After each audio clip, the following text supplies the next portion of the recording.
and we just got through life. Mommy and daddy just made a way, but we never talked about the ways that were made. It comes for us to start needing to make a way. We're not equipped because you never talked to me about the ways that you had. You never talked to me about the fact that, okay, we were struggling, but I had to pivot financially. I had to go without certain things to make sure that the lights were on.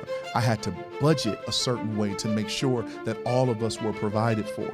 So this is what you do when you start making money. It's not for you to, how dare you make money just to spend it? They're pushing further and further this tyranny that they're trying to put onto us. And I'm afraid, and when I go in, like I say, what I'm afraid of, I'm afraid that this new generation of it's not my fight, I'm tired of that. Mind my business. Minding my business is going to, when they get into it, it'll be too late. People who say, okay, well, you don't know anything because your parents are doctors. Your parents paid for your education. You got the best of education. You lived in a house where you had your own room, where you got a car when you were 16. Well, isn't that the goal? Isn't that what we want to do? Isn't that what we want to provide for our children?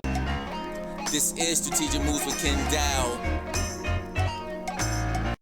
Hey, welcome back, YouTube. This is Strategic Moves. I'm your host, Kenn Dowell. Cleveland born, Glenville raised, and never afraid to say what needs to be said. And on this show, we don't do fluff. We don't do talking points. We do real conversations about leadership, culture, power, and responsibility. And today's title is Black Men, are we getting softer or are we finally getting smarter? But before we get started with this episode, I want everybody who's out there listening to make sure that you get a chance to go to our page. And if you're following us on YouTube, Facebook, or Instagram, be sure to hit the like button, the subscribe button, and leave us a comment so you can let us know how we're doing.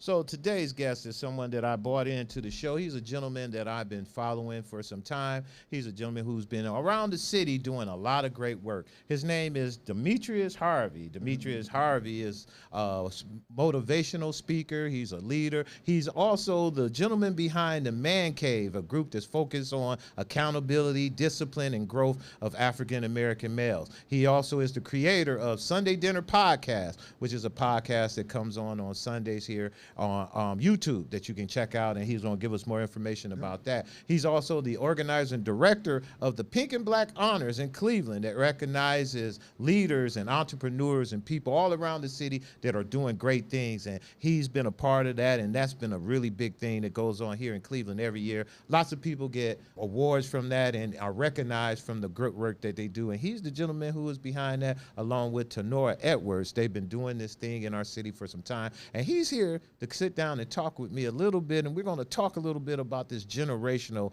gap between the old and the new. I always call these episodes those damn millennials. It's going to be us. It's me and them damn millennials. We're going to sit down and talk. I feel like that show where they have like that one person sitting in with a room full of millennials. Yeah. I want to do one of those. Get me 20 millennials in a room together and let's sit down and throw down. But today, this gentleman, he's a real good, sharp brother. I like what he's doing. I like the work that he's really doing in Cleveland. And before the show was started, I had told him that I just been following him. Sometimes you never know who's watching you. And I've been watching this guy and the way he operates, the way he handles people in the city, and the way he's doing. So he's doing good work. So I'm really curious to sit down and talk with him and get some more information about what he's truly doing. So without further ado, I want to welcome my man Demetrius Harvey to our program. Mr. Dowell, thank you, sir. And I have to start off by saying I appreciate that introduction. However, I am not the organizer or director of Pink and Black Honors, nor am I the creator of Man Cave. I am, however, in collaboration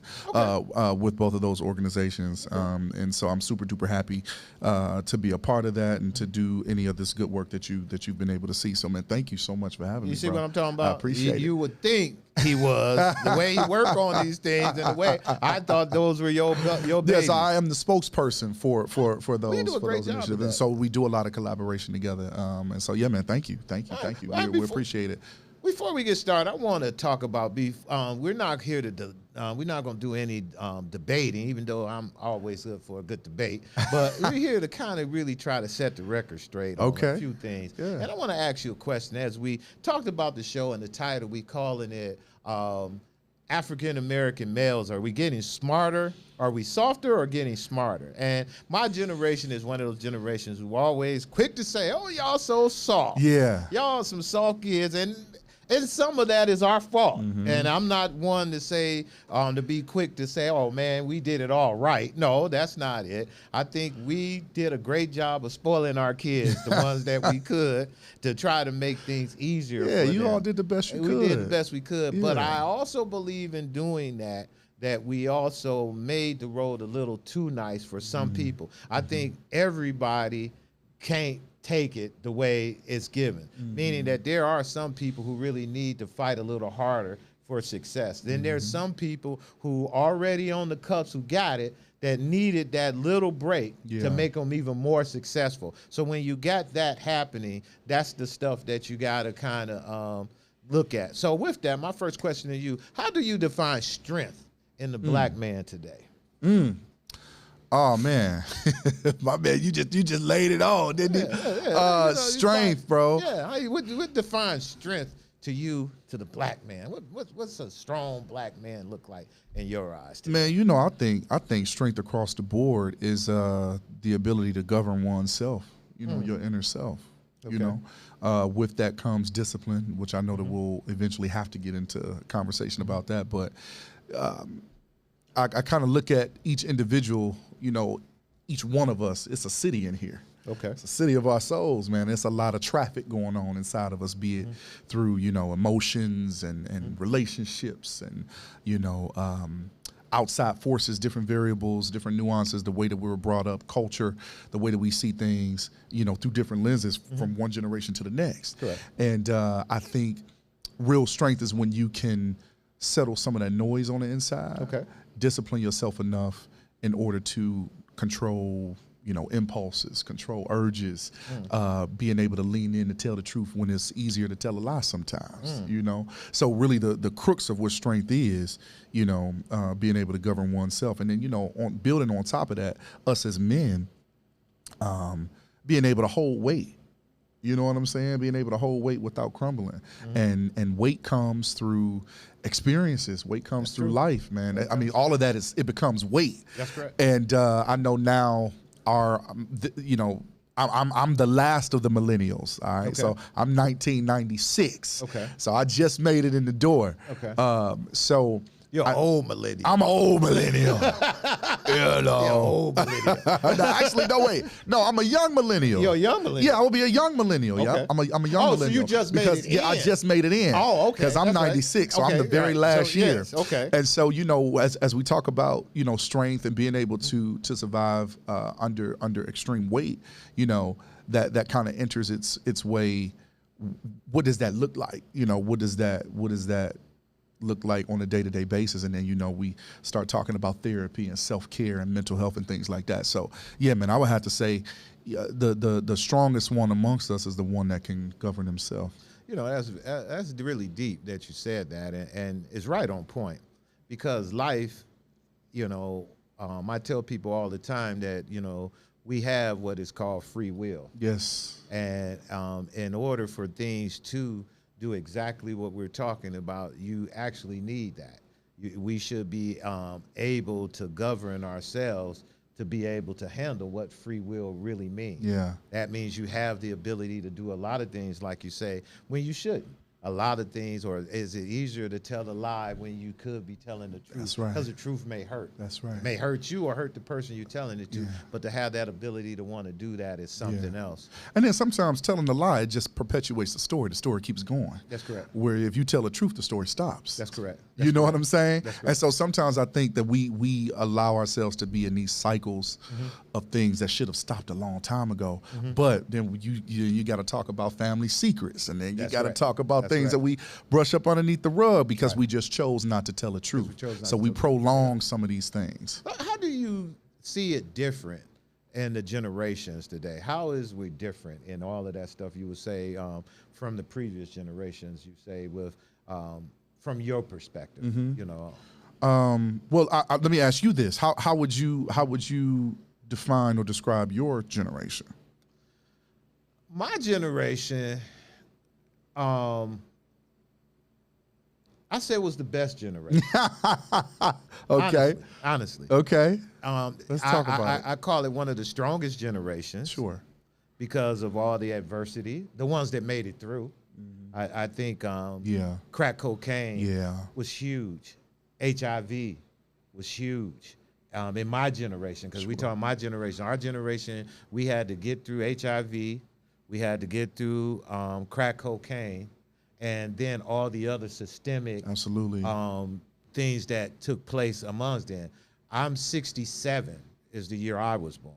Okay. So we just got the right to Wait, vote. were you born in I was born 67? in 1967. Okay, okay. So when I was born, December of 67. So I'm at, like you said, I'm at the edge. Yeah. I'm really 68, y'all.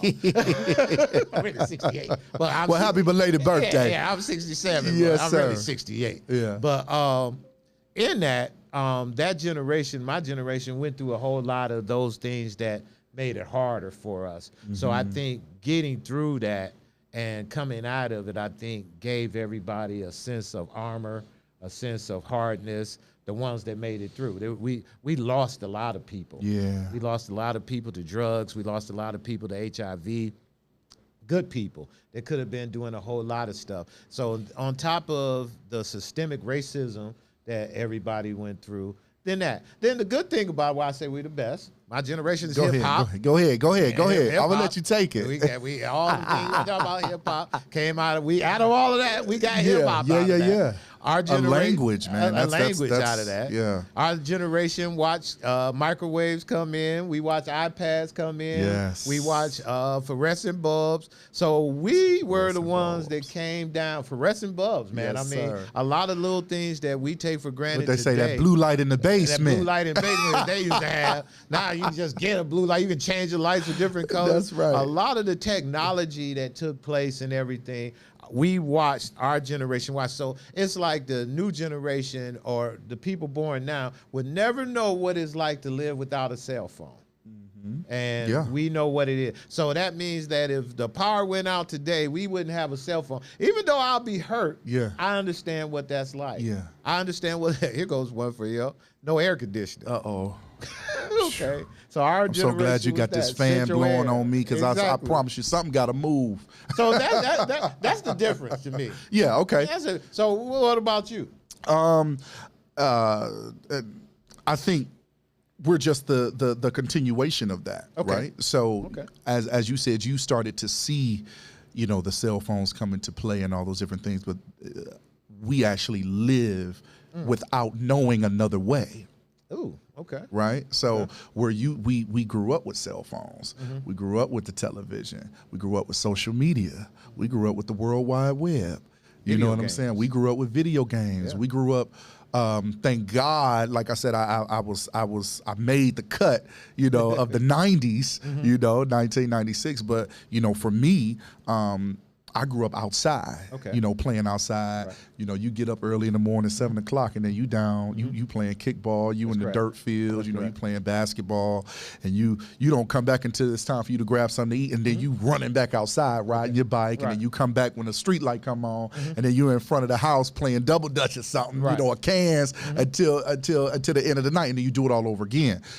However, moving on from that, the next generation then really outside wasn't a part of that. Okay. You know what I'm saying? And so Outside that- wasn't outside. outside wasn't outside. And then so that connection that you got from being at home, being outside, being with your bros up and down the street, or being able to communicate face to face, it ended up dwindling away. So then now we're talking to each other on the phone, we texting, we're FaceTiming, we on Instagram, we on Twitter, we're making videos, and so things start to change.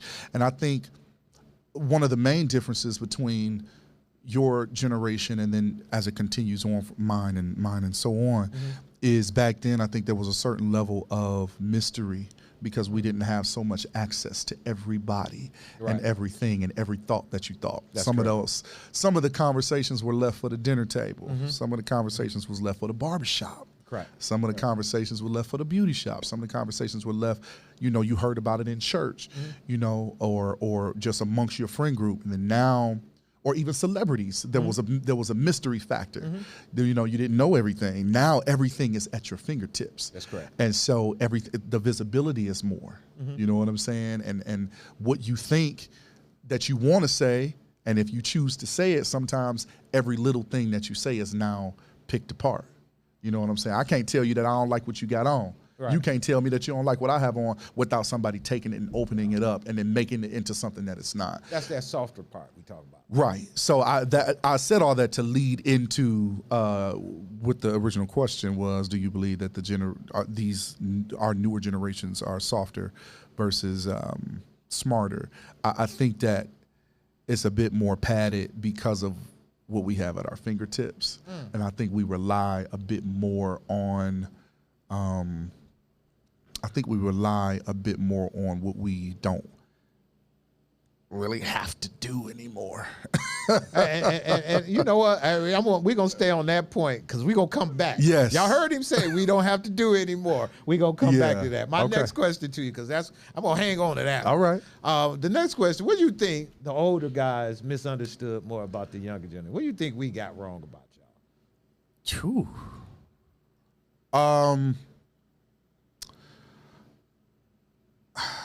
I think it's important to keep in mind that we're not going to be the same. Mm-hmm.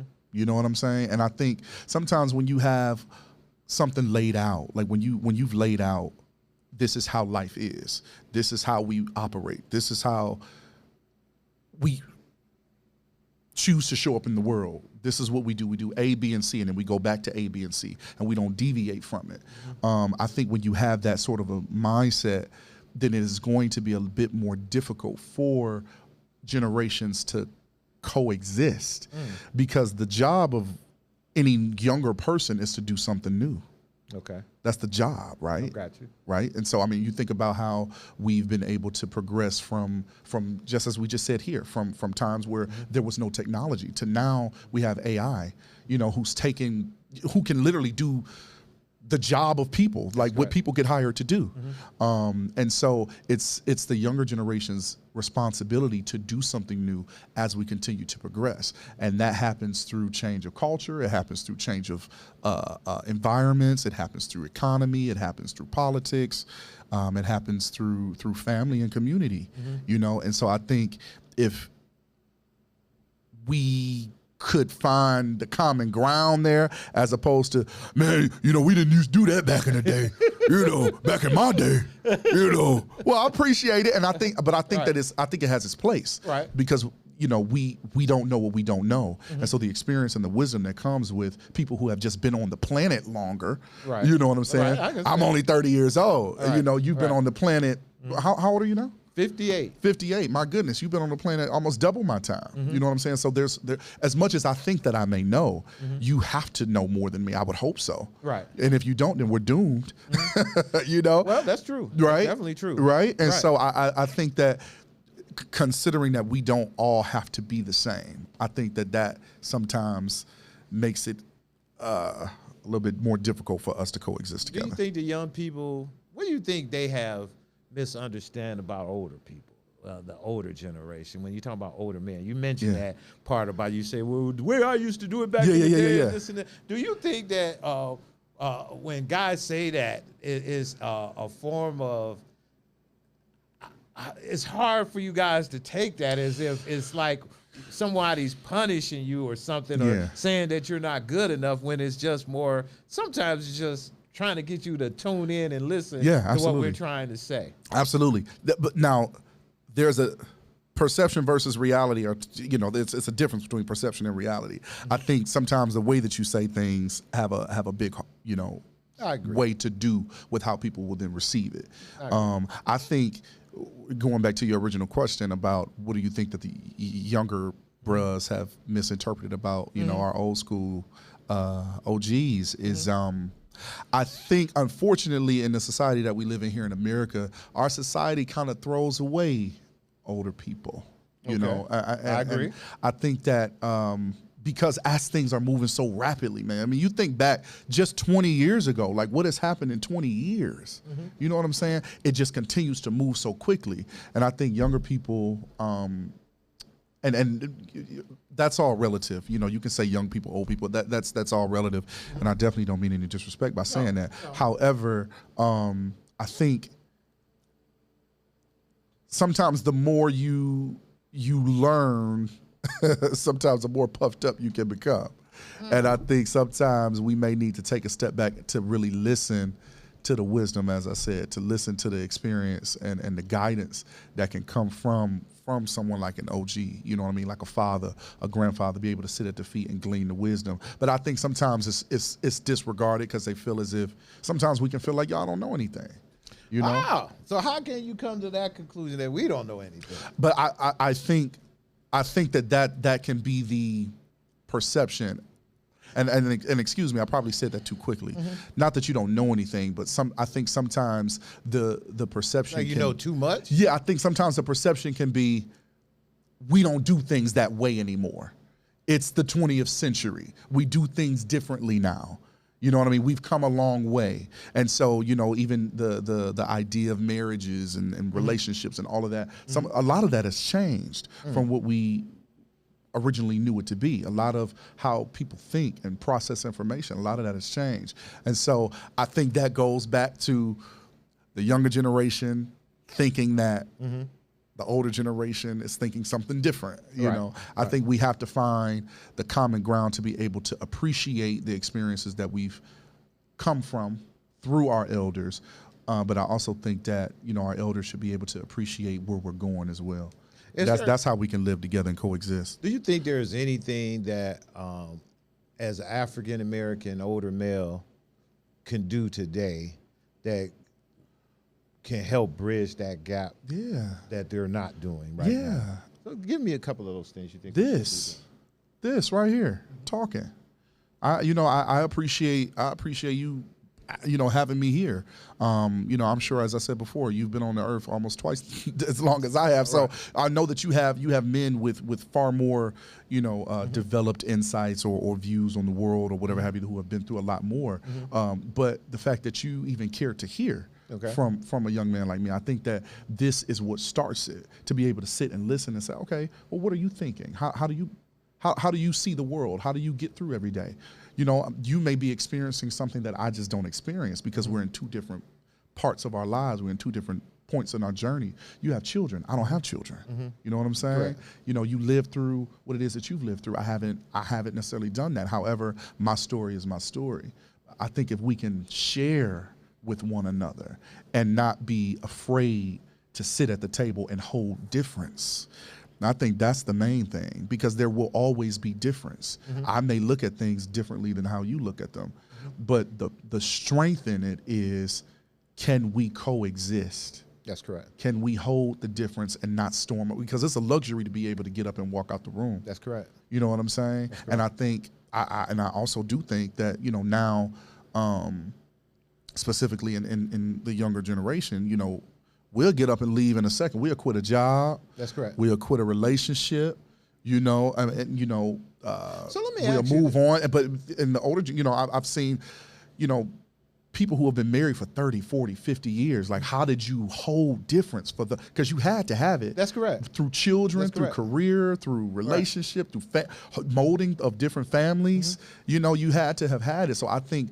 we can glean from that to be able to sit and hold it. Because you guys do a lot of that. The new generation, they jump up and get a job in a minute, but y'all go find another one. We'll find another one, brother. I'll give you credit on that one. Oh, yes. Like, Jesus, they be bouncing and bouncing, but y'all be finding pretty decent jobs. Absolutely. Every job my kids done got, I believe, walking in the door, they made more money than I did. I was like, me and my wife just sit back and like, man, we sent them through college making that damn money between the two of them. Right. And they making that now, and they doing it. I see that. Is that because of the opportunity? Because I think that's another part where is a big generational gap, because we feel like that's instability. You're not being stable. You're not rooting yourself. You're not putting yourself in a better position of doing that because you're constantly moving and you're doing those kind of things.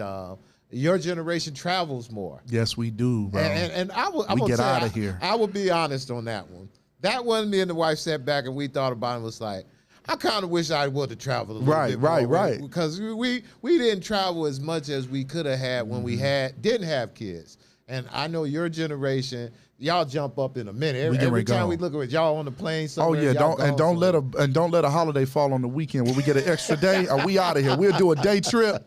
We'll be out of here in a second. You know, absolutely. But I do think that opportunities have become more vast. You know, back in the day, it was you either went to school or you got a trade. Right. That's correct. You know what I'm saying? And those jobs didn't have the flexibility because, like you said, the jobs that allowing y'all to do that comes with some packages that allow y'all to do that. Right. To your point, when we were doing it, you were at a steel mill. You were at these places where you had to be at work. You only had so much time off. You couldn't do what you needed to do, and everything was a little bit different. And you stuck with it because you may not have had as many opportunities at your hand to be able to say, "Oh, forget this. I'm getting ready to go and get another job." That's correct. You knew that you had a family at home that you had to take care of, and this may have. And if you chose not to go the educational route, this may be one of the only fixed opportunities that you can bank on.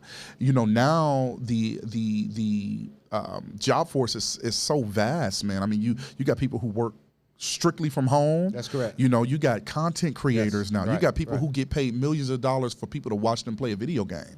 I mean, you have all different types of businesses. People who are selling things that other stores sell and making more money than the store is just selling it. So, I mean, you know, this social media and the World Wide Web, once again, it definitely has opened up a whole new avenue of options to be able to make a living.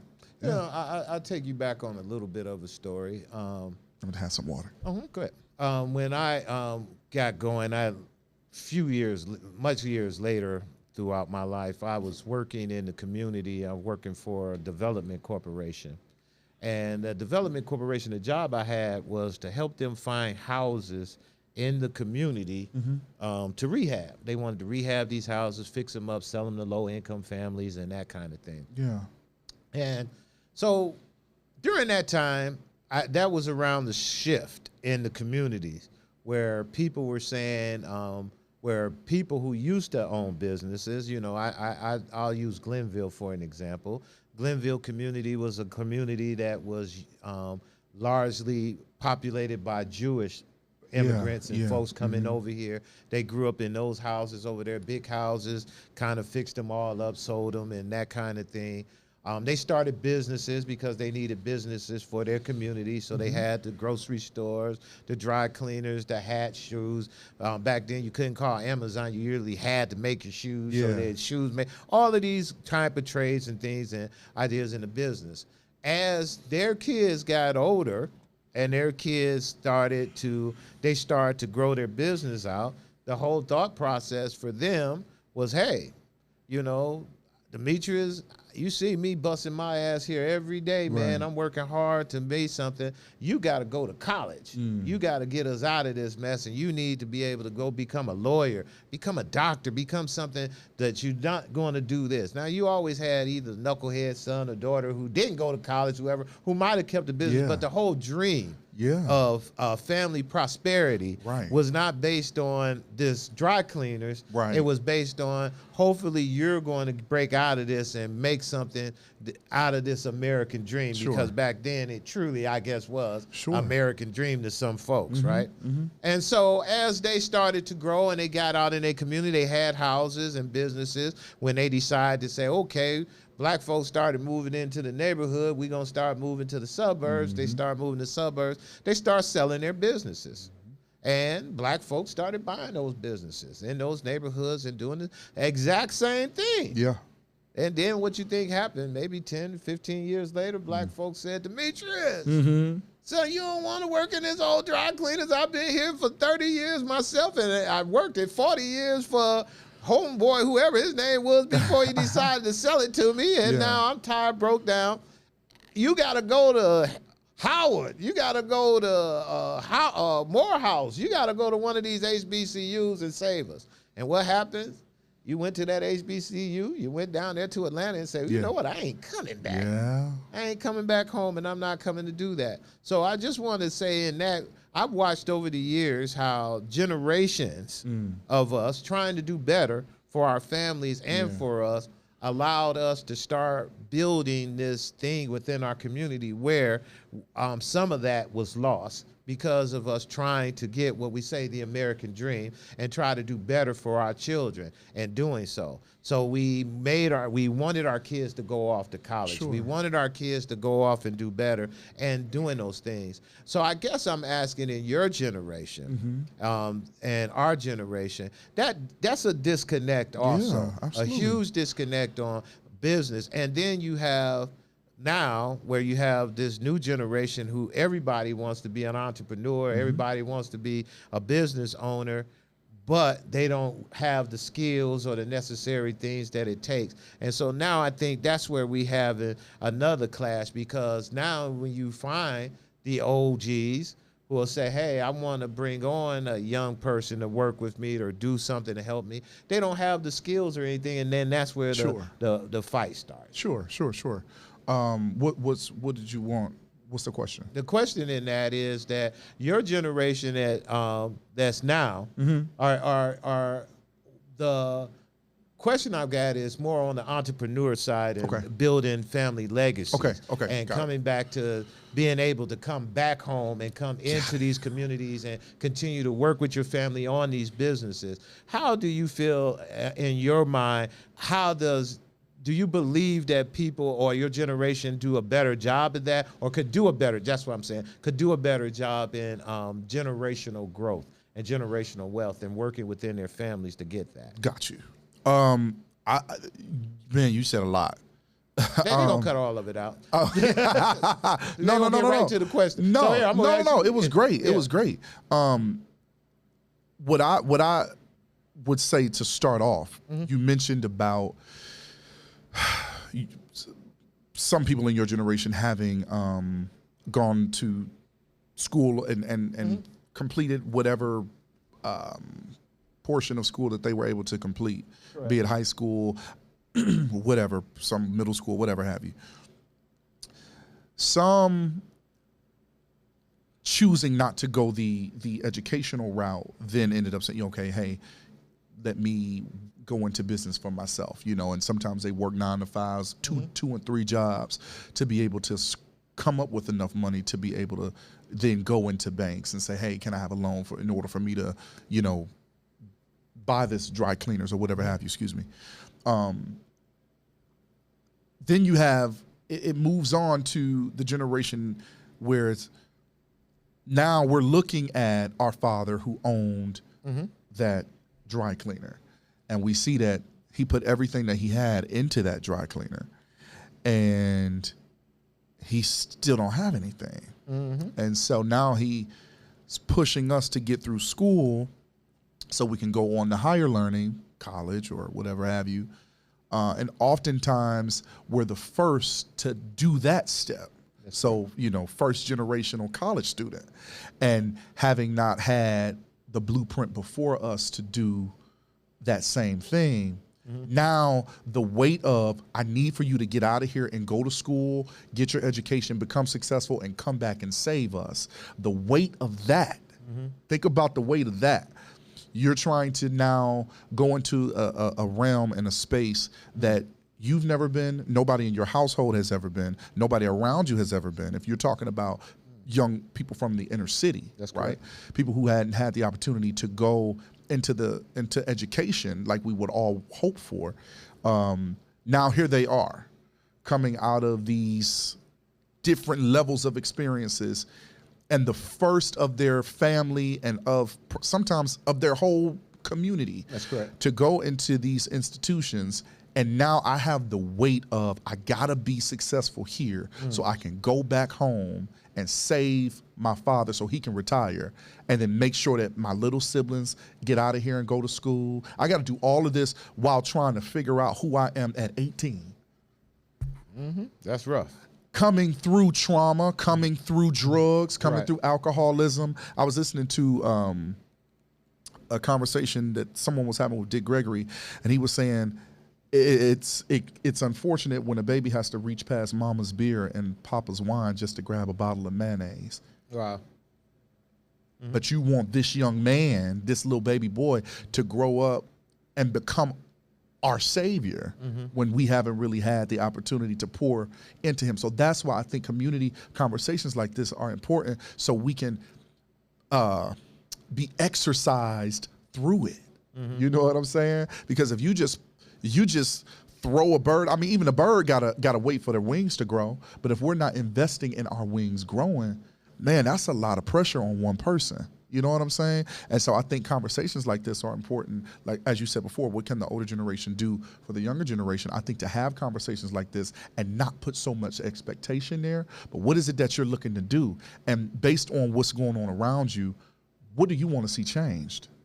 You want to do what daddy doing now? Right. Or you want to live a better life? Okay, how can we, what does a better life look for you? Right. Look like for you, excuse me. Okay, now how can we start moving toward that, as opposed to giving them all of this burden to bear and then saying also, you got to still be a man, you got to still go and marry, you got to still get a career, you got to come back home, take care of all of this, and deal with the reality of life, the ebbs and flows of life, without investing in that person. Yeah, it's rough. Because what we're talking about is totally rough, man, because to that degree, they're saying exactly, hey, we want you out. Yeah. We want you to grow. We want you to go out Which and is be great. that. Which is great. But to your point, that's a huge burden. Yeah. That's a huge burden to sit back and say, hey, I want you to go ahead and come back and do that for us to grow it. But in that same token, that was the old way that most families were able to survive, and it kind of kept the family strong. Yeah. Because without that, you know, there's no real legacy to be left. You know, I watched many families who would leave and their kid will go to Atlanta or go somewhere, and they'll be like, hey, you know, I'm selling the house, and hey, man, I ain't coming back. Just whatever you can get with it. I said, I'm done, you know. And nothing to leave. Nothing to leave. And that kind of thing, I think, is really, really sad. And I think we lost that as a generation, especially as men. I think that the black man in itself, in not having the dignity to be able to do that, is a really big portion of that. Man, you know, you said something so good, not having anything to leave, you know, the next generation. And so I've worked in finance for a number of years, managing banks and whatnot. I mean, I've done quite a bit to be 29. That's crazy when I think of my age sometimes. But you know, having that opportunity to manage banks, man, and seeing as people transition, how there are groups of people that are prepared for their transition. They have something to leave behind, and typically wealth enters into a family when someone passes, be it through life insurance policies, be it through businesses, be it through whatever, that the generation prior to them may not have necessarily had. But having something to leave behind, I may not have much, I may not have come from anything, but at least having some sort of a life insurance policy to where now, if I am to pass, I can leave you something, and you take this, and then you further us, you push us on. But that's a whole different conversation. You know what I'm saying? And I'm so glad that I had the opportunity to, you know, just be in some of these spaces that I'm a part of, because I don't come from much of anything either. You know what I'm saying? But by the grace of God, bro, you know, I unfortunately, I lost my father back when I was 20 years old. Okay. Unfortunately, to drugs. I had no idea my father was even using, and I walked in at 20 years old and found him laying on the ground, man. He had turned purple by the time I got to him. And to look on the table and to see what took his life, and to not know that this was a struggle that he had. Now I'm 20. All right, his name is Demetrius, my name is Demetrius. I gotta clear all this out. I gotta plan this funeral. I've never lost anybody before. I have to plan this funeral. I gotta dress him. I have to sign a death certificate. I gotta call around for life insurance policies and go up to his job and tell him what happened. I gotta call his father and hear him scream on the phone. Call each one of his children individually and tell him your daddy ain't here no more. And working all of that, and then at the end, even at his service, you know, I'm trying to make sure that everybody has a seat and everybody has a program, everybody's okay. It wasn't until about 2-3 months later, I was sitting in my living room, and I looked around and his furniture was in my living room. I'm like, what's going on? What happened? Why is this furniture here? I'm like, y'all, what happened? Where's Daddy? Daddy died. Wow. Broke down. And had time. Right. You know what I'm saying? Busy. I didn't have time. I had to be busy. Right. That was a lot to put on a 20-year-old who's never been through this. That's you understand what I'm saying? I only say that to relate to what I said about we have to be careful what we put on these young men who we're anticipating to carry these torches. Okay. You lead the next generation, because that can be a lot. And if it's not exercised through in real time while it's happening, man, that's how these drug epidemics happen. That's how alcoholism happened. Man, I remember waking up. I remember I would go to the liquor store and I would get bottles of Bacardi, pints of Bacardi, drink it straight. And You don't look like no drink dude the who do whole that. thing. I was 20 years old. I had lost Daddy. Okay. I lost Demetrius. I'm Okay. Demetrius. No, you said this is what you're doing.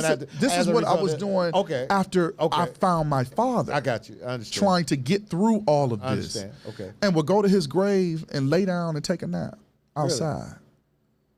Drunk. Because I'm trying to figure it out.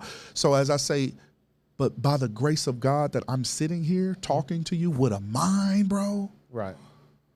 With a mind to be clear in thought, to be able to talk. And so, I think voices, I am just a voice. You know what I'm saying? I'm just a voice. A voice that some people choose to listen to, a voice that some people trust. But all of us can be voices if we choose to use our experiences, bro. But we gotta be able to lean on one another, and community is so important. I know that just took a turn. I wanted to go into that because this was all about the generations and how generations done changed, and how my generation had looked at things, the generation before me, the way they prepared things. My generation, as we know, we talked about the struggles we went through, and now we into. And I wish my father would have told me those things. That's correct. Daddy, you dealing with something? And I understand you trying to protect your child, but the real strength, as we mentioned before, is leaning into those weaknesses, being able to tell the truth when it's easier to tell a lie. Because if not, now boom, I gotta find you in this state. That's correct. And I gotta keep going. You understand what I'm saying? Right. I mean, my generation survived by being tough, disciplined, and emotional. Yeah. And your generation not emotional, tough, disciplined, and emotionally guarded. And emotionally guarded. Yes, we are. Emotionally guarded. You good rating. Emotionally guarded. I'm prepared. I read the question. Yeah, we were emotionally guarded because absolutely. Yeah, we definitely emotionally guarded. Yes. And not my words, yours. Those are my words. We are definitely emotionally guarded. And your generation talks healing, therapy, and boundaries. Sure. So when does survival mode stop helping and start hurting? When we get to a point where, you know what, we're in this survival mode now, you just staying in survival mode, man. You need to really start healing yourself. You need to really start trying. When do that kick in for you guys? Man, the hope or anybody. It's not just you. When you just, because this is like we say, this is Demetrius, in my opinion. So these are the thoughts and opinions of Demetrius Harvey. Exactly. And Mr. Kenn Dowell. Yeah, that's all. So when you think that hurt, needs to start, Man, the hope is that it would be from the cradle to the grave. The hope is that we never stop learning, but the sooner we start, the better off we are. Okay. You know what I'm saying? I think, as you said, our generation talks more about therapy and boundaries and healing, as opposed to the previous generations where it was a bit more about discipline, as you said, and being a bit more emotionally rigid, things of the sort. And I think it all has its place. You know what I'm saying? Because you got to be disciplined if you want to stay healed. Because you can start healing. You know what I'm saying? But if you're not disciplined, you'll fall back into those same habits because it's so easy to do. Because it's a comfort zone. That's what you're used to. However, I think, as I said, it all has its place because it's important because, we got to be disciplined. Sometimes you have to guard yourself. That's correct. The Bible even speaks of that. Guard your heart because out of it flows the issues of life. But I do think that sometimes your strength overdone can become a weakness. I think we have to know placement. Okay. We got to know placement, man. So there is absolutely a space for healing, but there's a space for discipline. There's absolutely a space for boundaries. There's absolutely a space for therapy, because as we live life and as we go through, man, it's so many nuances and different variables that we're going to come up against. However, I don't think that we should weaponize therapy to get us out of being accountable. That was my next question. Do you believe we replace their healing, replace responsibility? Yeah, I don't. If it's mismanaged, because the truth of the matter is, why are we in therapy? We're in therapy to help us get through life, to help us with these different experiences and things that come up. We're not just in therapy to get these epiphanies and these big bright moments and then leave out and go back into the world the same way. We should be taking what we're getting in these healing conversations through, be it through medication, conversation, therapy, counseling, whatever it is. We should be able to use that as tools to then change who we are so we can move forward and become the change that we want to be and be a better person.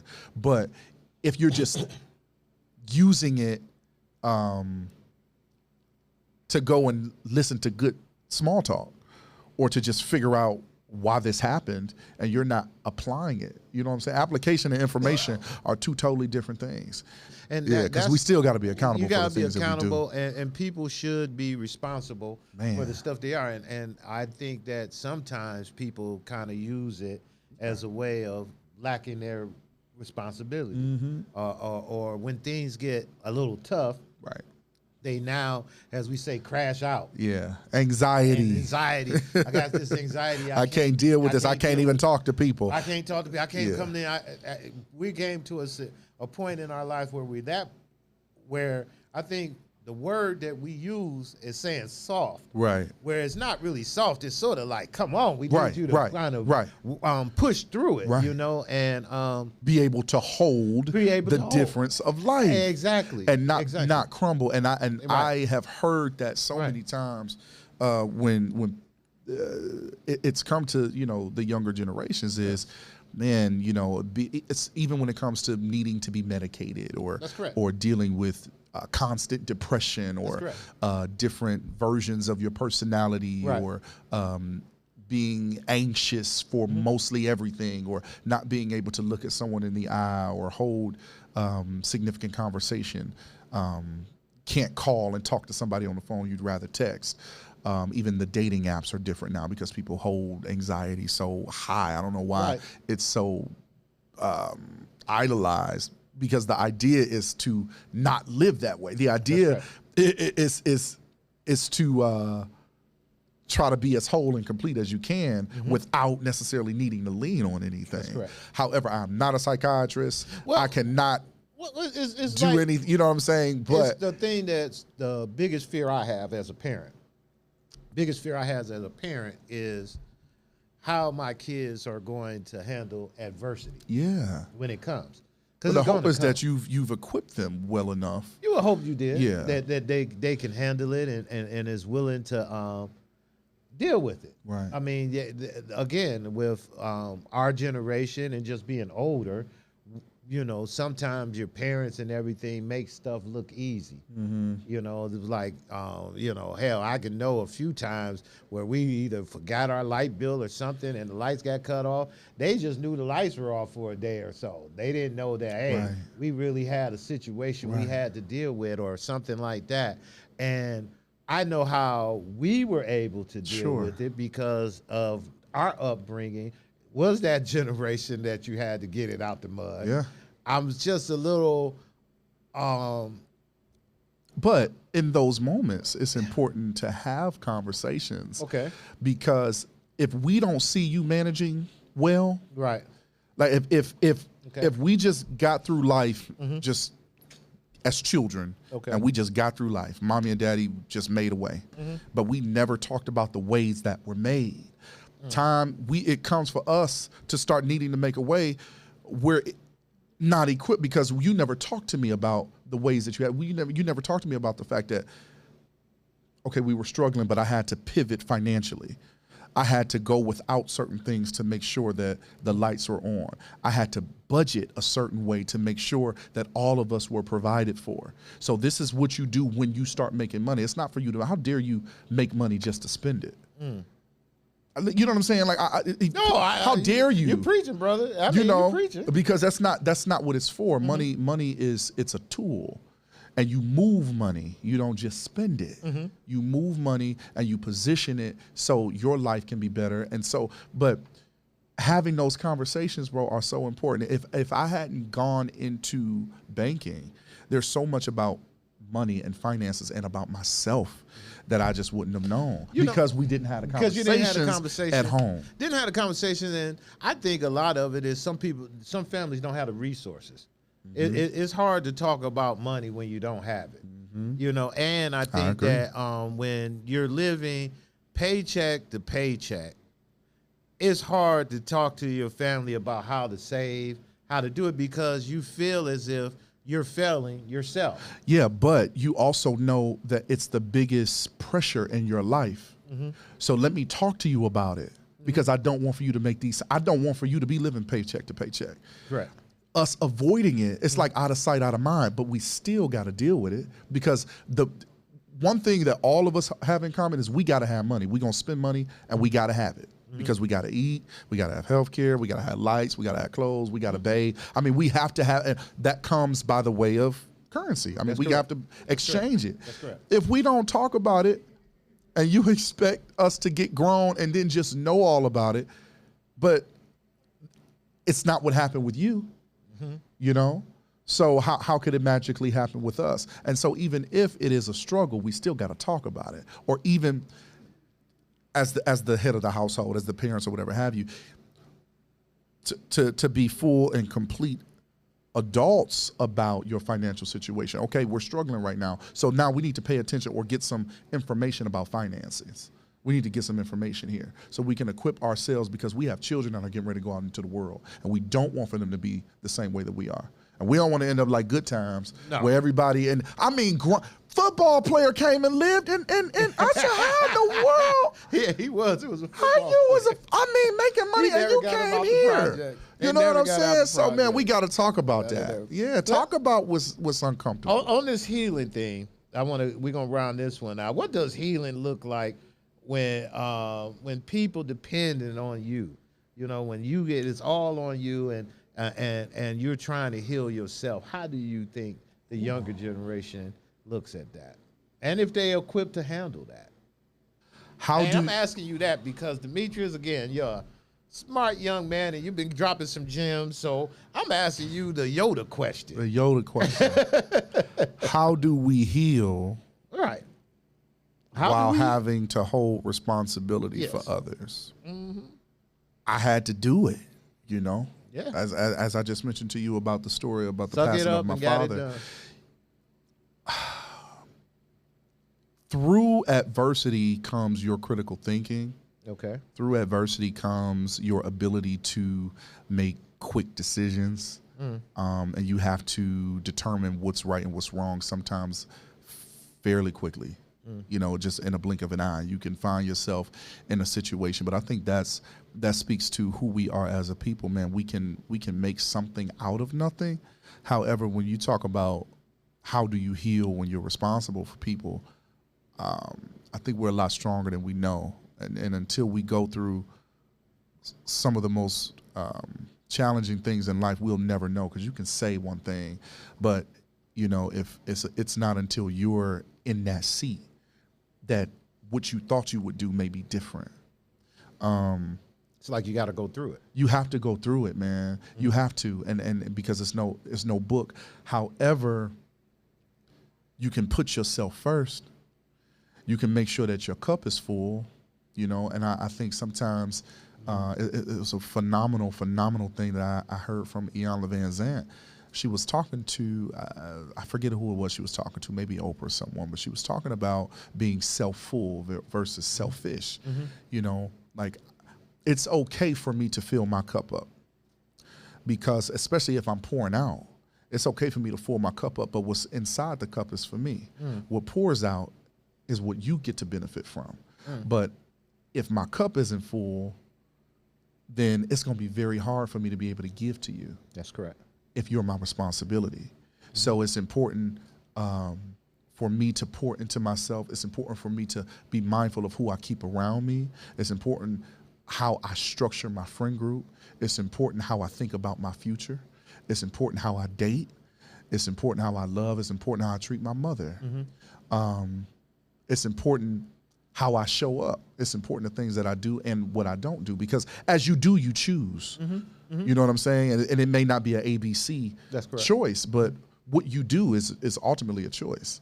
Me coming here today was a choice. You know, me sitting here and us choosing to allow this conversation to go this way, that's a choice. You know, so as you do, you choose. But man, that healing, you gotta start with yourself. And I think sometimes we consider being self-full with being selfish, because it's like, oh no, I don't want to share. And we think of it as a negative. No, it's not that I don't want to share, but I can't give you my last. If I give you my last, then what do I have? That's right. It's, I mean, you get on the airplane, they tell you to put your what do they say? Put your mask on before you help the next person. And I think that's I think that, I mean, we could talk so many different ways about that, but I think that's even how the climate is now. You know, people are saying, okay, I don't want to talk about that particular issue because it doesn't affect me. People are going to go off of what is advantageous and affects them and their household first. Then I'll think about my neighbor. Then I'll think about the community. Then I'll think about things on a national platform. But man, you got to start with yourself. So going through the adversity that you went through with your dad, Sure, and going through all of that, and you came to the final conclusion when you got home, and you said you sat down, and it was time, and you finally decompressed, and you went through all of that. What was the biggest thing you learned out of that when you was done? When it was all over with, you sat back, that adversity is over, and you can sit back and talk about it now today, because now you've been through it and you learned from it. What did you learn about yourself from going through that? Man, there is a strength inside of me, inside of us, that we have no idea until we go through. That's what I found out. Because I would have never thought that I could have gone through anything like that. I would have never thought I could. So when you ask me what was the biggest thing that I learned, is that there's how strong you are. And it's so funny, because sometimes the more you learn, the more you find out how much you didn't know. And it's like, wow, I had all this in me. I had the ability to do this. I had the ability to become this. I had the ability to put my father away in grace. That's correct. At 20 years old, you know, it shifted. I mean, I became a man. You know what I'm saying? I became a man, and I realized, you know, I didn't need hand holding through it. You know, but ultimately my father is the one who pushed me into that. You know, hindsight is 2020. You know, my father's the one who pushed me into it, because had I not gone through that experience, man, I would not have developed some of this wisdom, some of this insight, some of this poise, some of this calm. I wouldn't have developed it. It gave me a lot of pause. It gave me just a lot of pause. That's great, man, because you saying that's what kind of helped shape you out of that adversity. And that's why we say sometimes going through that adversity is good. And to my point, when I say I'm just so scared of what they will do, is because you never know. Because there's some people who come out of adversity on the other side. And then there's some who come out it even stronger than they were when they went in. So I'm glad to see that worked out for you, and I really hope it worked out for them. It will, man. Trust what you put in them. Let's go into this older generation. What we don't teach. What do you think we're not teaching y'all? You done said a couple things, and I didn't. I was about to say, I thought we done said that one. I done said, you done named a couple of you know, we done went all around the world. Just so that you know that I'm listening to you, that I caught on, is that you're saying that we don't talk enough. We don't talk enough or communicate. I mean, we talk. We're not communicating enough in a way that comes through in a way that people can hear it. Like, bottom line, at the end of the day, our generation isn't doing a good enough job with your generation of doing that. Our generation feel that your generation is just spoiled and ain't listening to us any damn way. Sure. So how we get through that? Well, I mean, you have to expand your mind beyond that, because if that's a blanket statement that you just want to just live with, then you just aren't ready to have a conversation in the first place, So it's hopefully that's not where you are. But if it is where you are, you have to start to expand your mind, and you start to expand your mind through conversations, through different types of people, through reading, through experience, man. Like, we have to keep the stories going. I need to hear what you went through. I need to hear about Papa. I need to know where I came from. The good and the bad story. I need to hear the good and the bad, because if I only hear the good, then I will have a warped sense of reality that my life is only supposed to be full of good, and I cannot share when I'm dealing with the factors of life. You know what I'm saying? Like, and that was something that I dealt with, man. Always thinking that things had to be fluffy and peachy keen, and thinking that life was always good, and living in this bubble and never dealing with the down here part. I didn't have the readiness, man. I wasn't equipped to deal with it. I would run away from it. I would get up and lead a conversation, lie about it. You know what I'm saying? But man, we gotta hear. I need you to tell me what you've been through, and I need you to tell me how you got through it, and I need you to tell me what you did to get through it, and how have you been able to sustain where you are. Like, yeah, we got to talk. So please talk. Where do you think we start normalizing emotional shutdown? I think we're at a point where we got to a point where it was normal for people to just say, you know what, I'm gonna shut down, and I think that is a part where people say, I'm just tired of talking, and I'm not going to say that. And to your point, you're saying that is the worst part of what this whole thing is. We need to communicate more and talk more and do patience be thin. And patience be very thin, and people, I just can't take this. I can't take it. Or what's the new word? They said how much they'll say what is it? That's just too much for me, or I don't want to deal with that, and they'll just walk away. I'm to capacity. Yes, I've reached my capacity. Yes. I think that there's nothing wrong with setting a boundary when you know that I'm done. That's what. I'm done. I don't think there's anything wrong when you can set a boundary and say, okay, I've reached the point where this is as far as I can go right now. However, to your point of being dismissive, choosing. That's our generation. Yeah, choosing to be impatient when your child is just asking you, but mommy, why? Because I said so. Okay, but just tell me why. These are real questions, and I think that we have to be mindful, in having children, that the most formative years for a child is their childhood, right? And so there's going to be questions that are going to be had. So being prepared to answer them, though. Like, you got to be prepared to answer some hard questions. And that's why I try to, especially now, man, I know a lot of people. And a lot of people know me. However, the way that I build my friend circle is having I choose people to be my friends based on their ability to have tough conversations. And that recently happened. Really? Because I said, okay, I don't want to tell a lie. And I also, I'll be 30.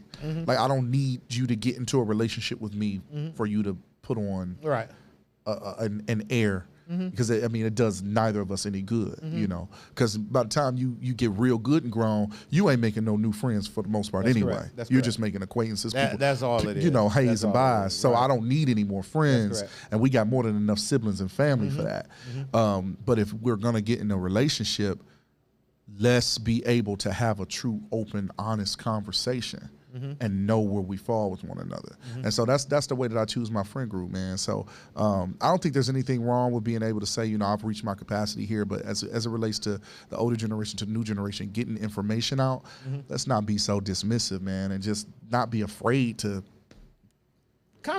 converse, man. Tell it how it is. Do you think the older generation confuses suffering with strength? I had to go to school and walk through 12 miles of snow. So I'm stronger than you because, okay. Yeah, and so you got to ride your bike to school, and you don't want to ride your bike to school, and we call you soft. Or we'll say, you know what, you guys just so weak, you can't do nothing. We have to do everything. You don't know how to do anything. And so with that, we call it suffering. And the reason why I use the word suffering is because, again, what we went through, we established in the beginning, all the trials and tribulations my generation went through to get to where we are, that led us to that point. That's a lot of suffering. Yeah. There's a lot of trial and tribulation through that. And so sometimes it seemed like the small things that we may want to brag about, you guys would look at and be like, man, you just trying to make it seem like that was that rough and it wasn't that bad, you know? And do you think that the older generation does that a lot to you? So your question was, do I think that the older generation confuse suffering with strength? With strength, to say that suffering made us stronger and you're weak because you had nothing to have to fight for.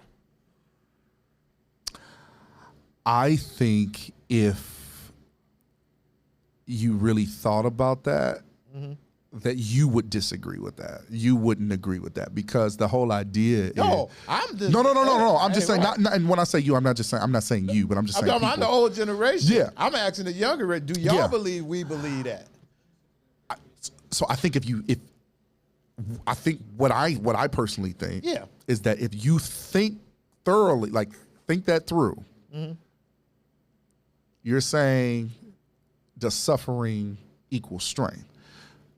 However, none of us wanted to be in those conditions. None of us wanted to have to walk to school from the inner city all the way out in the cold snow, right? So what did you do? You tried to better yourself so you could get out of that, so you could then go and buy a big house, so you can give your children what you didn't always have. But we established that adversity made absolutely you stronger. Adversity does make you stronger, right? However, the goal typically of most parents is for your child to be better than you. The goal typically of most parents is for your child not to have to go through the same struggle that you had to go through, right? Okay. You want your child to have a better education, to have a better life, to have a better environment, not to live in a neighborhood where they can't go outside and play for fear of drug needles on the floor or bullets flying. So you try to put them in better positions to set them up for a better life.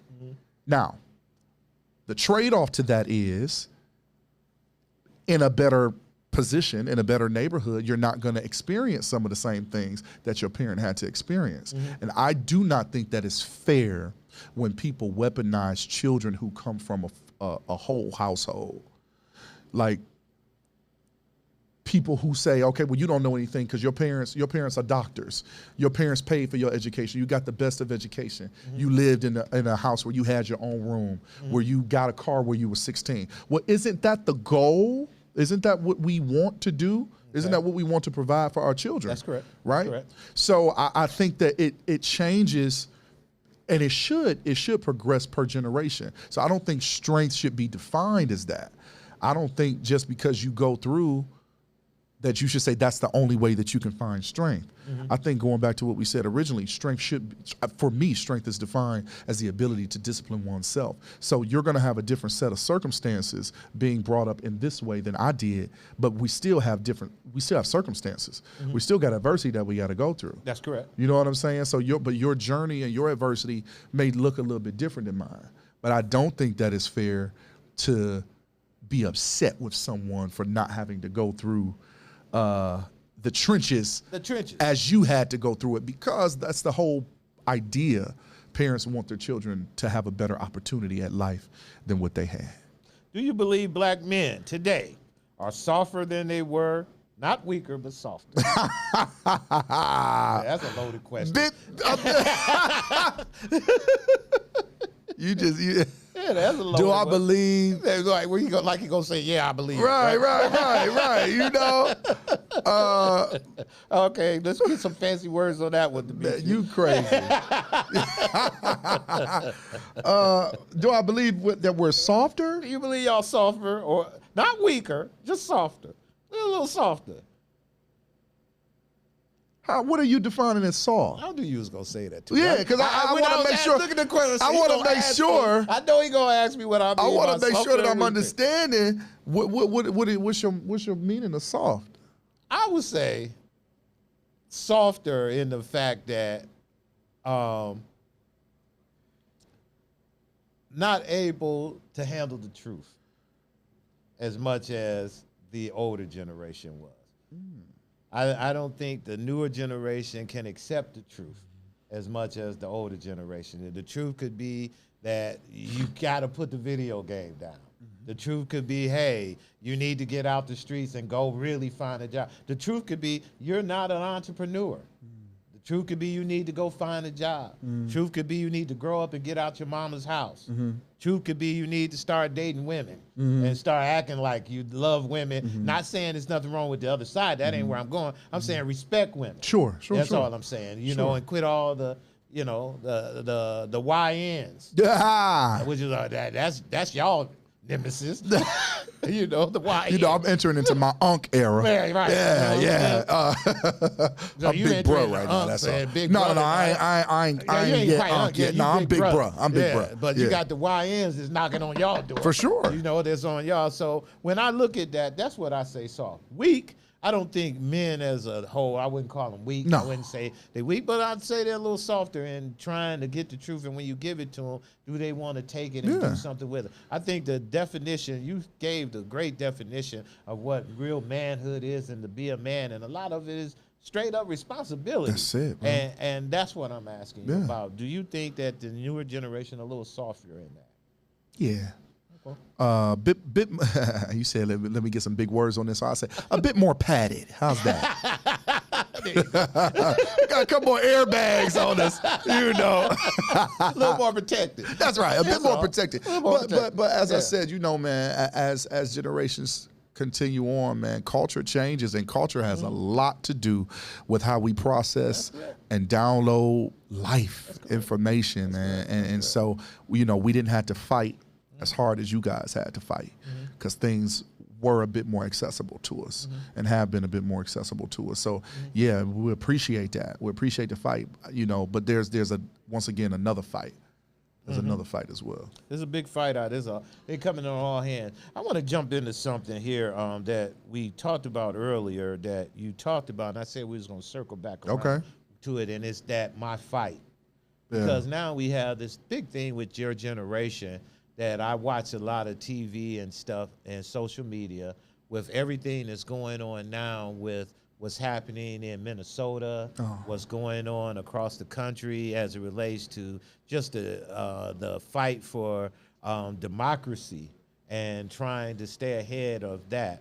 We hear a lot of what's going on now from your group of millennials and others who now believe, like to say the words that it's not our fight. You know, they did the one campaign, what was it, sit your ass down, doing videos all over the place, people getting up, about to run outside and say, I'm going back to bed, that kind of thing. And it was all fun, it was all cute, it was all that.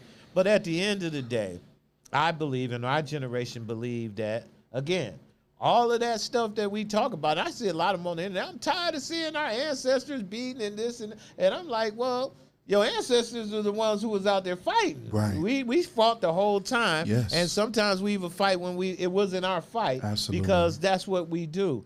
And I'm not saying that we need to get out there and toe the line.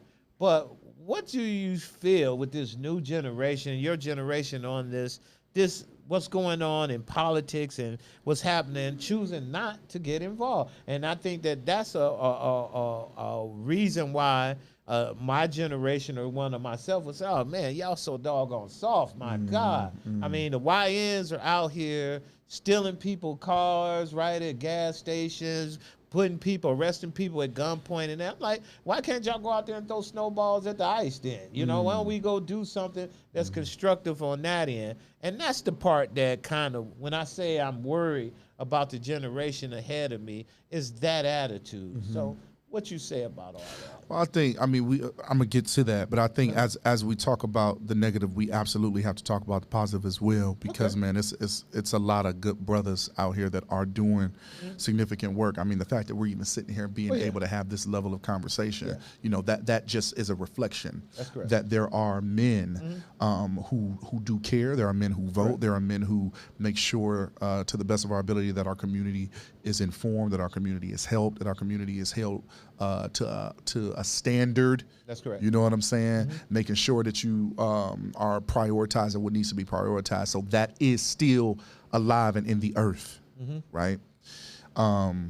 However, going to what you said about young people saying, you know, this, we're gonna stay out of it. This ain't our fight. And then to what you said about the older generation saying, you know, we're gonna sit this one out. You know, I think, as you said, the older generation, our ancestors, elders, they've been fighting. You know what I'm saying? Been fighting.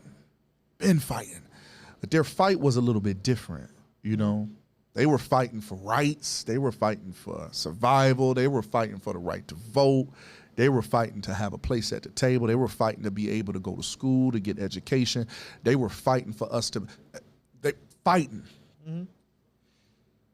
Making waves, you know, and thank God for that fight, because now, you know, we've been able to make so much progress, man. We've made so many strides.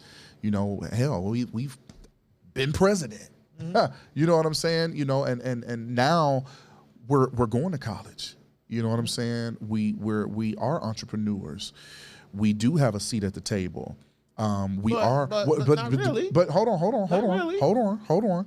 It's not all the way there. However, what we have at our fingertips is far more than what our ancestors had at their fingertips. I don't think so. I think y'all losing it. You're losing it in education, because they constantly pulling stuff out of education. They killing all Black history. I agree. And that's just education. Financially, all of the stuff that our generation fought for DEI. Absolutely, and that's where I was getting ready to go. And all of that, they're kicking all of that All of that out. is where I was getting ready to go. Okay. How the fight looks, when I said the fight was different, the fight looked different, because at first it was a fight for us to have all this. Right. We need to acquire this. So it looked different because it was more pronounced. As now, we have those things at our fingertips, so we don't necessarily think that there's a purpose for us fighting. Sometimes, you know, out of sight, out of mind. If it don't necessarily affect me, okay, it's easier for me to just mind my business. Okay. Like you said before.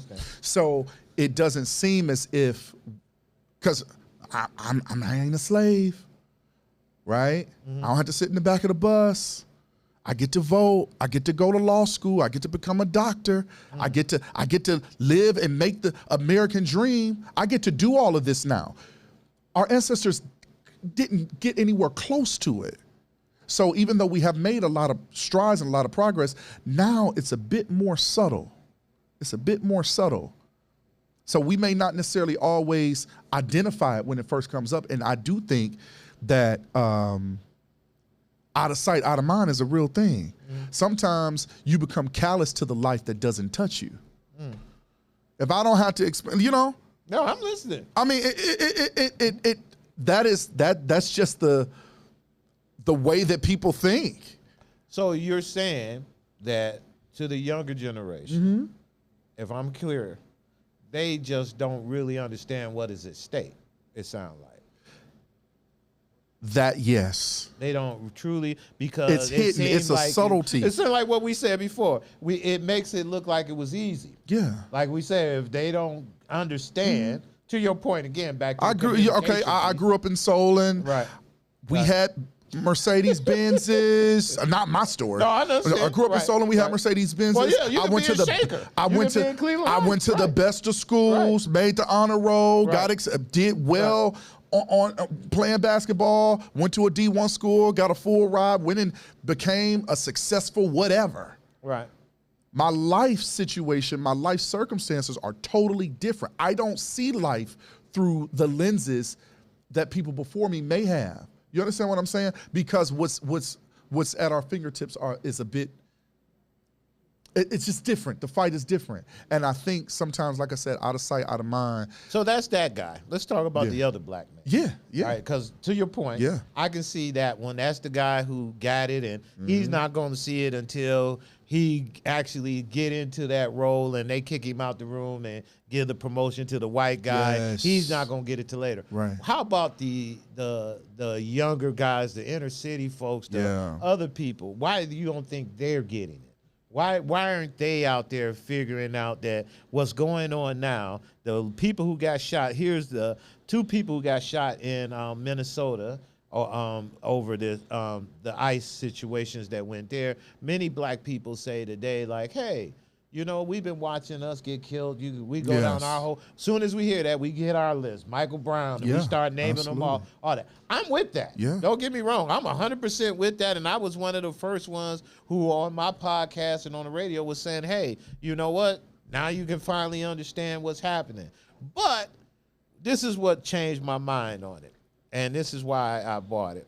I watched what happened to Don Lemon, out of all people. Yeah. All right. And Don Lemon ended up getting arrested, and they ended up bringing the journalists in. Sure. And when they brought the journalists in, the reason why they brought the journalists in was because they said that Don Lemon was taking pictures and interviewing. So what got me thinking to the younger generation coming down the line, because we kind of see these stories and watched them before. Yeah. Here comes the beginning of now. Demetrius across the street got a camera and the videotaped something ICE did, and now they coming after you because you videoed. Lateef was over there doing something. He's videoing. And now we're not in a position where we can be out in the public anymore videoing what's going on when any crime is being taken place. So again, they're pushing further and further this tyranny that they're trying to put onto us. And I'm afraid, when I go in, like I say, what I'm afraid of, I'm afraid that this new generation of it's not my fight, I'm tired of that, my business. minding my business is going to, when they get into it, it'll be too late. And here's I think that we're just going to be too late. And that's my fear of that. And from your perspective, what do you think we're missing to get that generation into that? And and here's a hard one for you, Yoda, because I'm call you we're gonna call Demetrius the black man whisperer. The what?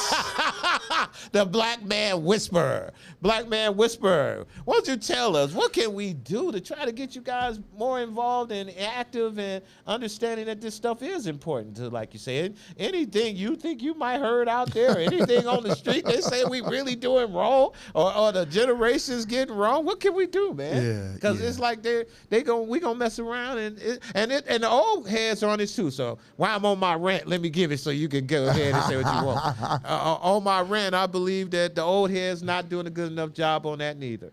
I believe that in our communities with the churches and all the other things that's taking place in our community, that they could be doing more too, to be prepared, to be talking more to you guys. Because again, we're going back to your generation who said, we don't know. Now, we can sit up and brag, we remember the Huff riots when they came down with tanks and all that, and we remember, okay, we do, but are we instilling that information onto the younger generation to tell you guys how to start your own Black Panther? Or to be able to be in your own community doing what you need to do for when the war comes? Because Demetrius, I believe, is coming. I believe it's coming, man. So go ahead. I'm going to let you rant. Man, I don't know. Wait a minute. I don't. You said so much, my man. You was preaching. Ain't question in that. We just it ain't even a question. It ain't, no question. It ain't even a question. What I will add to that, is that, man, I think what we need to what we have to get back to is, once upon a time there was a real, almost proverb, right? And I'm my brother's keeper. Right. You know what I'm saying? Like,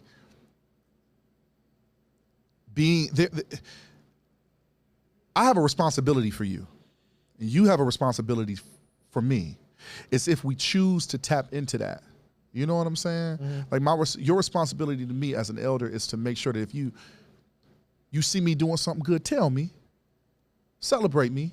You know what I'm saying? And my responsibility to you is to listen and to make sure that you're not discarded as well. You know what I'm saying? Like, we have a responsibility to check in with one another, to make sure that each other is cool, for me to support you, for you to support me. If you know that I have something going on and there's a resource that you may be able to connect me with, the hope is that you would. The hope is that you would and not hold it just for yourself. And the same, we have a responsibility to make sure that each other that we're okay. That's correct.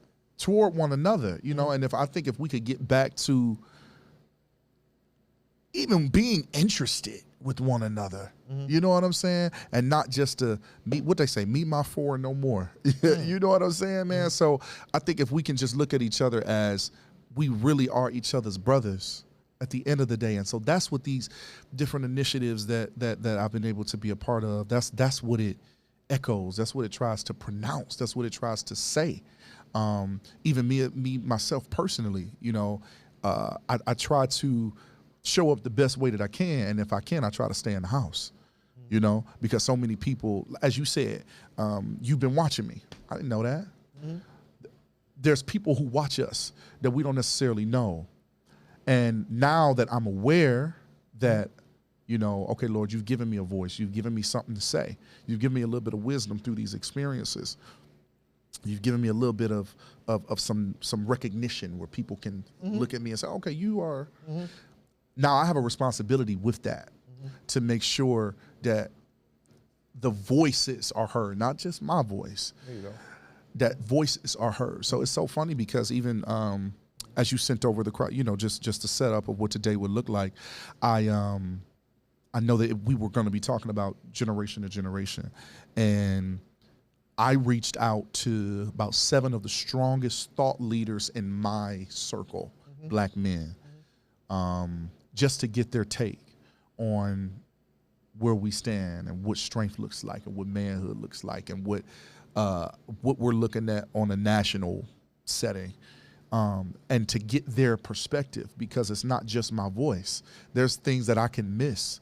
There's things that I just don't know. I ain't been here long enough. I haven't gone through every single thing in the world, but I can pull from these brothers. Talk to me a little bit about this experience. What does this mean to you? What does that look like for you? And where I got people who, directors of hospitals or financial coordinators or CEOs, young men who work with young men all day. You know what I'm saying? Adolescents who I'm like, do they know what's going on? Are they talking about it? Are they even aware? Does it seem like this is a movie playing out in front of them? So we got to lean on each other, glean from each other, and support each other, man. When you get, you give, and when you learn, you teach, and that's just what I hope to do. So let me ask you, as we go into the national conversation, what do you as a young man, seeing what's going on nationally, the Minnesota and all of that stuff, how do you interpret all of that? How do you see all of that in your lens? This is just coming from your lens. When you turn on your TV with all of this craziness going on, how does it make you feel as a young Black man coming up in this country now? Concern. Mm-hmm. You know what I mean? Concern. You try not to inundate yourself with too much news, just because you want to smile, you want to laugh and crack a joke, and sometimes, right, you don't want to feel guilty for having a good time, when you turn the news on. Right.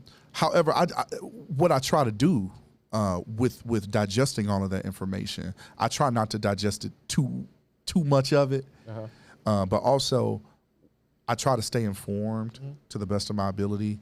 I try to, even if it's not something that I'm really interested in, I try to at least know a little bit about what's happening. But then also I try to take that and be the best version of myself that I can. But what's your opinion of it? What's my opinion of what's going on? Yeah. From a Black man's perspective, and if you're a young Black man, and the reason why I'm asking this question is because I really want to know. For sure. From a young Black, I can tell you heard my rant. I just said my rant, so I want to hear yours. Yeah. I'm concerned that we don't really know how serious some of this stuff is, bro. To roll back on a lot of the advancements that we've made and to literally erase it as if it's never happened. I don't think it's being taken seriously enough. I don't think that we have a call. I don't think it's a clear call of what we need to be prepared for. I don't think it's a clear call of what's happening, man. I think sometimes it's so sensationalized, like you have this president that's doing X, Y, and Z, or you have these people, MAGA, MAGA, MAGA, and it's just a blanket. But bro, when you really open up and look at what these people are doing, I'm a little nervous, man. And I'm gonna be honest with you, I don't have children, but it makes me a little nervous to have them. Interesting. It makes me a little nervous to have them, bro. I'm concerned. I'm disgusted, honestly, at a lot of what's happening, bro. I try not to talk too much politics. I think I told you that before. Yeah, and it's not politics. I know. Right. I'm just saying that. But I try not to talk too much of it. But bro, when you have to be a stone to look at what's going on and not have a feeling about it. That's correct. You know, you have to be. And I think I'm a bit more disappointed with some of our idols that we loved, that we grew to love and respect, nodding their head at it and agreeing with a lot of the stuff that's going on, man. Interesting. You know, so yeah, I'm concerned. That's as much as I say. And as it relates to and you know, one of the things that I think that should take place more of is that your generation, I want them to have more of a conversation on politics, because I believe I think it has its place for sure. I think it definitely has its place, but what I mean by that is that the reason why, like you say, a lot of the stuff that we have and that's taking place is that's just another conversation that it doesn't happen. And so when it doesn't happen, what happens is we all get in the line and we all follow a line that goes into one direction. And haven't even looked into where are we going? Why are we in this line? Exactly. What's really going on? What's really going on? You know, and that can go to so many other conversations about things that are passed down that we don't even believe, but we just do. We just do, and that's why and that's just not politics. It's with faith. It's with a whole lot of things that we do now. That don't start the religion talk. You know, right? Like I'm saying, we get into all of those type of conversations that makes it harder, right? And it makes it more difficult in making these decisions as black men on how we move forward. The reason why I asked on the political thing again is because black men are one of the largest groups of black folks who vote democratically, and they support it. But we definitely are the most underrepresented in that as well. And so I just wanted and a lot of uneducated. And uneducated. That's about correct. What's going on politically. That's correct. You know, just for fear of jumping in it. That's correct. You know, because it can be overwhelming, all that's going on, and trying to figure out what does all of this mean. And so sometimes, like we said earlier, I'm gonna mind my business. As long as it don't affect me. That's easier. As long as I can get up and go to work and still travel. That's correct. But then sometimes you wait too long. That's my pride. And you wait too long. Like, we gotta at least know what's going on. That's correct. You know, and here's a great analogy. And I tell people this all the time. It's like, hey man, white folks done went around the country and the world dominating areas that they take over. President just did his thing in Venezuela and all of that. And I say that to say that is when you're in the middle of a fight, the victors gets the spoils. Mm-hmm. And if we mess around and they continue to battle and fight, when this is over with, it's going to be too late for us to come to the table and say, hey, you guys, we want to get X, Y, and Z, or we should be part of this if we're not. Now, does that mean that I believe, Demetrius, we all should jump on times and go to put on our T-shirts and run out here and there's people standing out there in the cold right now. Of course. Now, I'm not one of those people. Right. But I believe that we all have parts of what we can do to make things better. And as men in our community, and that's what this is all about, I think we should be somewhat in the forefront. African-American women beats us all the time at everything. They beat us, better organizers with us. They're better everything. Here's a crazy thought. You know, we were talking about the last time I was doing an MLK special, and we was talking about the last time that we done seen the African-American community come together in a real way, that people were going to really do something about it. It was only one time in my generation that I can remember it. And that's when Farrakhan did the Million Man March. When he did a Million Man March, he put 1 million black men down in Washington. They came together. They did what they were going to do. After that, they had all these little groups. We were going to be doing all of these crazy things, and everybody was going to work together. And as usual, that fell apart. Yeah. But you know what did come out of it? 1 million women marched. And you know what 1 million women did? They continue to organize. They continue to work their hand.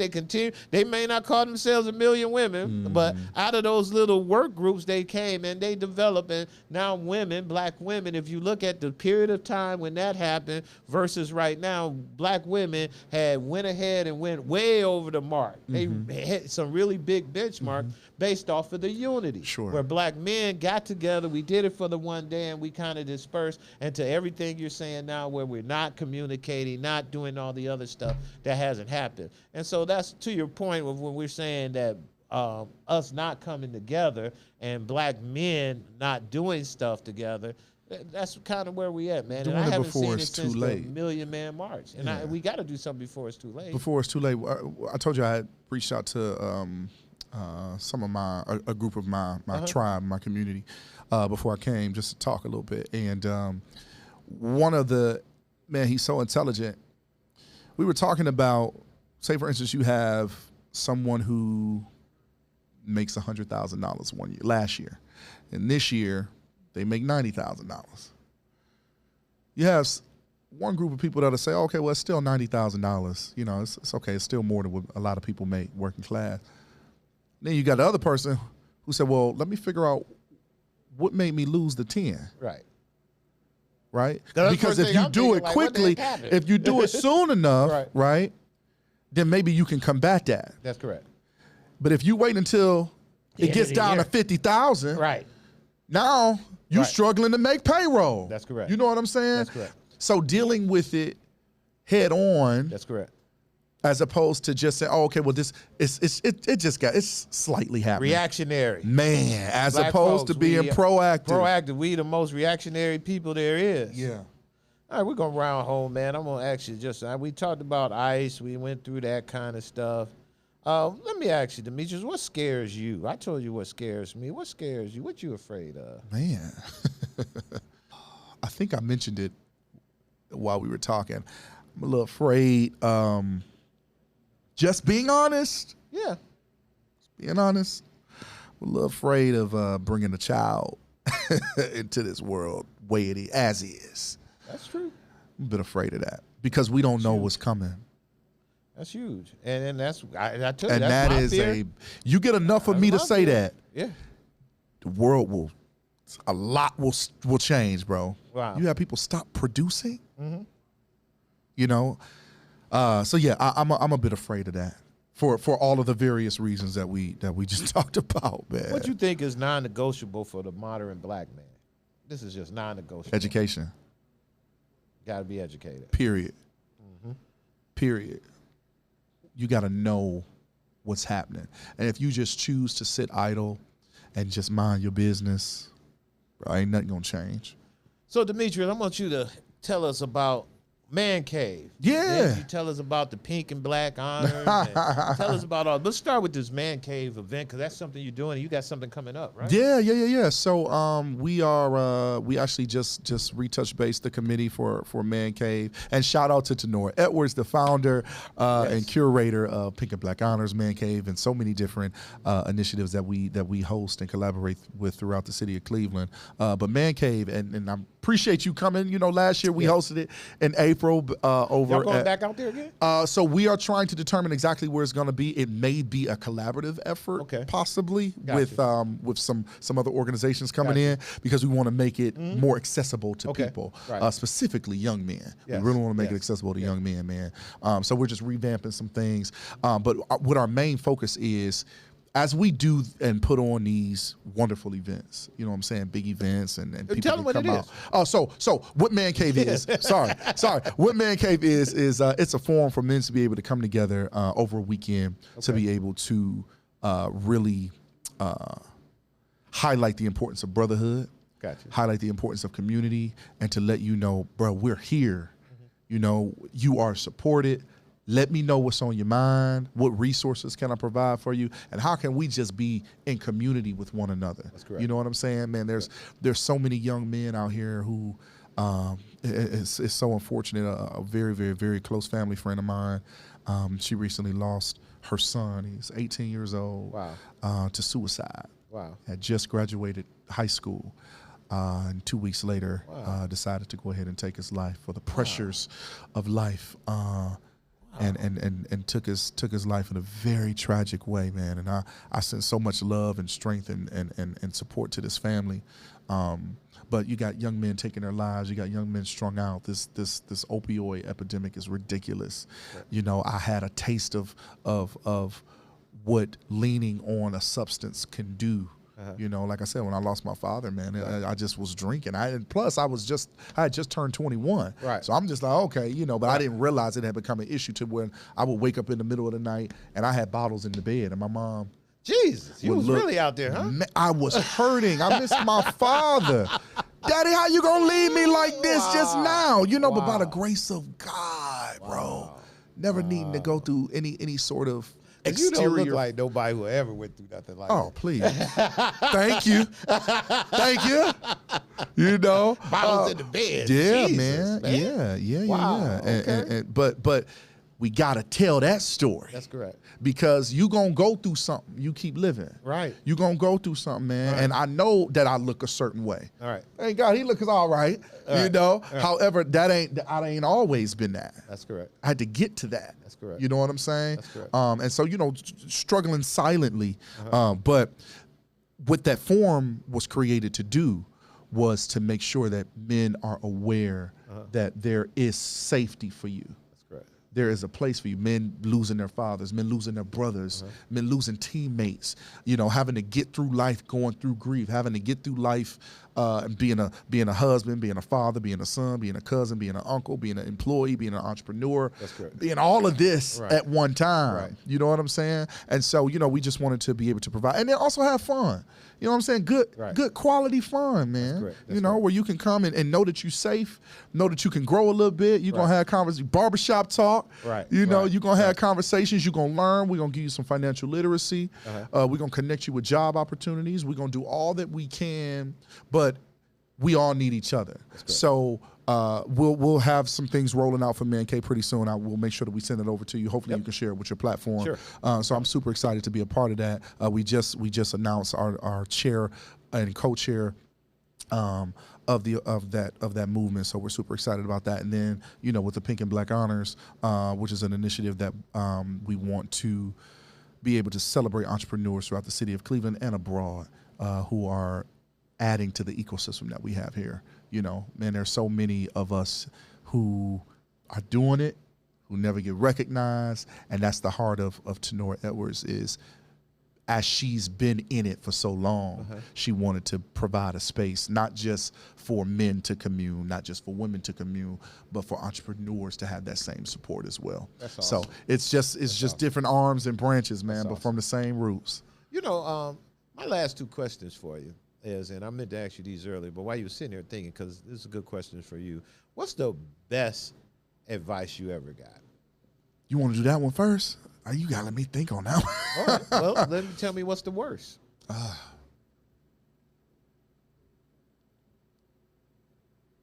What's the worst advice I've ever gotten? I'm going to give you while you think about it. I'm going to tell you my worst advice. Man, yeah, go ahead. My worst advice when I was in the 11th grade in school, me and a partner of mine went to the guidance counselor. Yeah. You know, to go talk to her about everything in our grades. Because I would go to school and my schedule was full of nothing but study halls all day. It was like, lady, how come I just got like one math class, study hall, a history class, study hall, go home?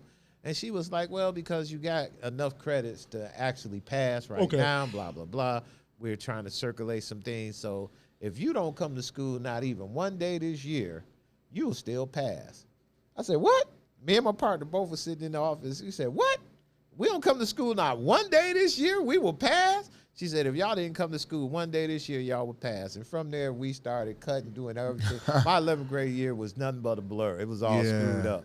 Worst bit of advice I got, because now your 12th grade year, you got to hustle, you got to grind, you got to work hard. Yes, sir. So when I think about it in life, I done probably had some others, but That was some terrible. That was terrible advice. I don't advice. believe that as a guidance counselor, and if anyone listening, y'all know y'all would never tell no student. They need no to mess write like her that. up. What's her name? I What was can't the even name remember of the her name. school? But she told me that, and me and my partner Dwayne, we didn't go back to school no more. Terrible. Lincoln West. You ought to be ashamed for listening to it. But go ahead.